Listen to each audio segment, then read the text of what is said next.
The silence of the suburban Houston morning was not merely broken on June 20th, 2001. It was drowned, along with 5 innocent souls, in the cold, still water of a bathtub. This is not a story of a stranger lurking in the shadows, but of a profound and devastating darkness that festered behind a closed door in the mind of a mother who believed she was saving her children from hell.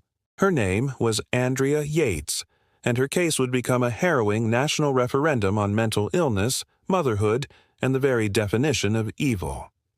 Andrea Kennedy Yates was, by all accounts, the picture of a quiet, devout woman before the world knew her name. A former nurse valedictorian of her high school class, she was intelligent and gentle.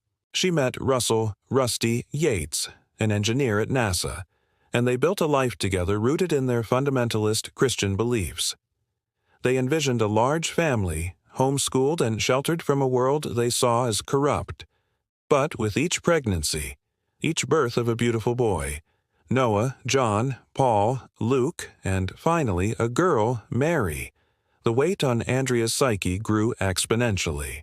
The reality of their life was a cramped 350-square-foot bus, a rigid schedule dictated by Rusty, and an isolation that was both physical and profound.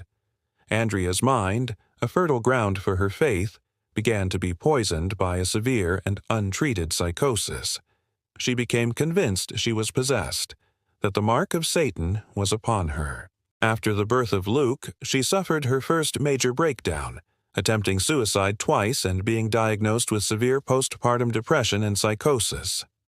Doctors warned the couple another pregnancy could be catastrophic, yet another pregnancy came. Mary was born, and the demon Andrea believed was inside her grew stronger. Her psychiatrist had taken her off her antipsychotic medication just a month before, a decision with fatal consequences. She descended into a catatonic state, barely speaking, reading the Bible obsessively, hearing voices that told her she was damning her children. The delusion crystallized into a horrifying mission. She was a failed mother, raising sinners. To save them from eternal hellfire, she had to sacrifice their earthly lives before they reached an age of accountability. It was a perverted, twisted act of love born from a broken mind. On that Wednesday morning, after Rusty left for work, she methodically filled the tub. She called each boy in, one by one. First John, then Paul, then Luke. She held them under. 5-year-old Mary was next. Finally, 7-year-old Noah, who had tried to run. "What's wrong with Mary?" he asked, seeing his sister's lifeless body on a bed. He was the only one who fought back, and his struggle was a final, heartbreaking testament to the will to live his mother could no longer see. When it was over, she laid the 4 youngest children side by side on the bed, covered them with a sheet, and left Noah in the tub. Then she made the call that would shatter the illusion of her quiet suburban life. "I need the police," she told the 911 operator, her voice eerily calm. When officers arrived, the scene was one of unimaginable peace and horror. The children looked as if they were sleeping. Andrea, dripping wet, confessed immediately. "I killed my children," she stated plainly. The investigation was less about who done it and more about why. Detectives were confronted not with a monster, but with a hollowed-out woman who spoke of her children being damned and stumbling. The key evidence wasn't a murder weapon or a fingerprint. It was her medical history, a trail of desperate cries for help that had gone unheeded. It was the testimony of Rusty Yates, who admitted he had been warned but had left her alone that morning on the advice of her psychiatrist. The public, however, saw only the act, a mother who drowned her 5 children. The media frenzy painted her as the ultimate monster, a depiction the Harris County District Attorney's Office was all too happy to reinforce. The courtroom became a stage for a brutal clash of narratives. Was Andrea Yates a cold, calculated killer who deserved the death penalty, as the prosecution argued?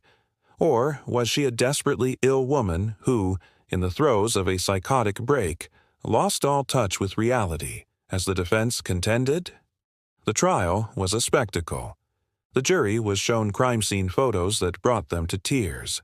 They heard Andrea's own chilling, monotone confession on tape. The prosecution's star witness, forensic psychiatrist Dr. Park Dietz, testified that Yates knew it was wrong to drown her children, meeting the legal definition of sanity. He cited a Law and Order episode he had consulted on where a woman with postpartum depression was acquitted by reason of insanity for drowning her children. His testimony was damning. But then came the turning point, the shocking revelation that ripped the case wide open. After Andrea Yates was convicted of capital murder and sentenced to life in prison, her defense team discovered a catastrophic error. Dr. Park Dietz had lied under oath. No such episode of Law and Order had ever aired. The prosecution's entire psychiatric foundation crumbled in an instant. A new trial was ordered. The second trial was a different story. The new jury heard a more complete picture of Andrea's severe mental illness, the voices that commanded her, the delusion that she was saving her children. This time the verdict was not guilty by reason of insanity. She was remanded to a state mental hospital, where she remains, receiving the intensive treatment she so desperately needed before that June morning. She is now a ghost of that woman, medicated and stable, forced to live with the horrifying awareness of what she did when she was insane. She is periodically evaluated, and the state of Texas must decide if she is ever well enough to be released into a world that will never forget her name or her children she faces. A mother's love is supposed to be a sanctuary, but for 5 children it became a death sentence whispered from the lips of insanity. If stories like this keep you hooked, hit subscribe for more.